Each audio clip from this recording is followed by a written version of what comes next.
You open your phone for a minute, just 1 minute, and somehow an hour disappears. But here's the real question. Did you choose what you just saw, or was it chosen for you? Because what feels like scrolling is actually something much deeper, something quietly reshaping how you think. Every swipe, every like, every pause, it's data. And social media is watching, learning, adapting, not just to what you do, but to who you are becoming.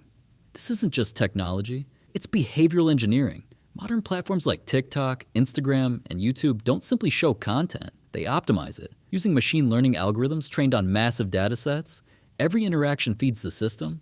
What you watch, what you skip, what you rewatch, even how long your thumb hesitates before scrolling. And this is where things get interesting, because the algorithm doesn't care about truth. It cares about engagement, time spent, clicks, retention, and the easiest way to keep you engaged is to show you things you already agree with. This creates what researchers call a filter bubble, a personalized information ecosystem, where your beliefs are constantly reinforced and opposing viewpoints slowly disappear. But here's the strange part. You don't notice it happening because it feels natural, comfortable, familiar. And that's exactly the point. Your brain is wired to prefer cognitive ease. Information that aligns with your existing beliefs requires less effort to process. So the algorithm feeds you more of it, and your brain rewards it with attention. This is confirmation bias at scale. Automated, amplified, invisible. And this is where things escalate, because over time, repetition creates belief. Not truth, belief. The more you see an idea, the more familiar it feels. And the more familiar it feels, the more true it seems. This is known as the illusory truth effect, and social media accelerates it. A single idea repeated across dozens of posts starts to feel like common knowledge, even if it's completely false. But here's where it gets more psychological. Social media doesn't just shape what you believe, it shapes how you feel. Every notification triggers a dopamine response, a small reward signal in your brain.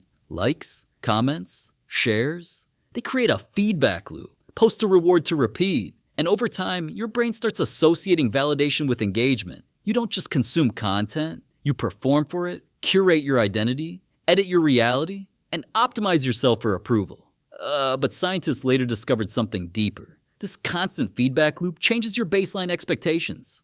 Silence starts to feel like rejection.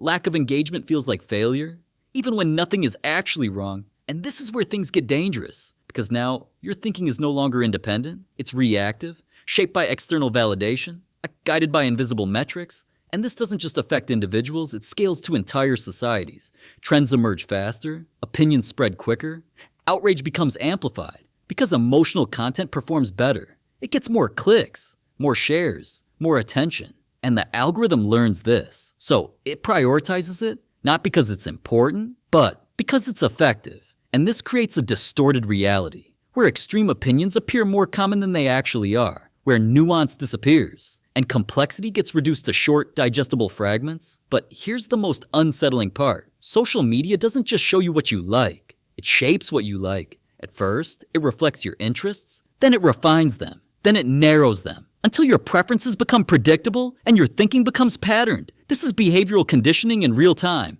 and you're both the subject and the product, because your attention is the currency, and your behavior is the data being sold. Companies like Meta Platforms and Google operate on this model. The more time you spend, the more data they collect, the more accurately they can predict your behavior and influence it. But here's where things get even more subtle. This influence isn't direct, it's probabilistic. The algorithm doesn't force you to think a certain way. It nudges you, gently, repeatedly, until certain ideas feel more familiar than others. And familiarity feels like truth. And this is where things get interesting, because the biggest impact isn't what you think about, it's how you think. Short-form content trains your brain for speed, quick hits of information, constant stimulation, rapid context switching, and over time, your attention span adapts. Long-form thinking becomes harder, deep focus feels uncomfortable, and your brain starts craving novelty. Constantly. But here's the twist. This isn't entirely new.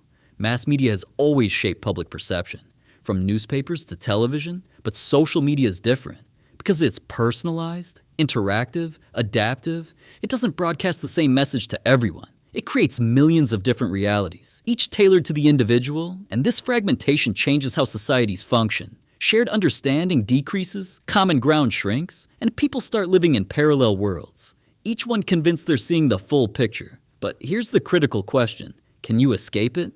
Not completely, Because opting out doesn't remove the influence, it just changes the inputs. But awareness changes your relationship with it. The moment you realize your feed is curated, you start questioning it. The moment you recognize a pattern, you interrupt it, and this is where control begins. Not in deleting apps, but in understanding how they work. Because once you see the system, you stop confusing it with reality. And maybe that's the most important shift. Because social media isn't just a tool, it's an environment, one that shapes perception, behavior, identity, and even belief, quietly, consistently, and often without you realizing it. So the next time you scroll, ask yourself something uncomfortable. Is this what I think? Or what I've been trained to think? Because in a world where algorithms shape attention, attention shapes reality, and reality shapes you. If this opened your eyes to how your mind is being influenced, hit like, share this with someone who needs to see this, and subscribe for more deep dives into the hidden forces shaping your behavior.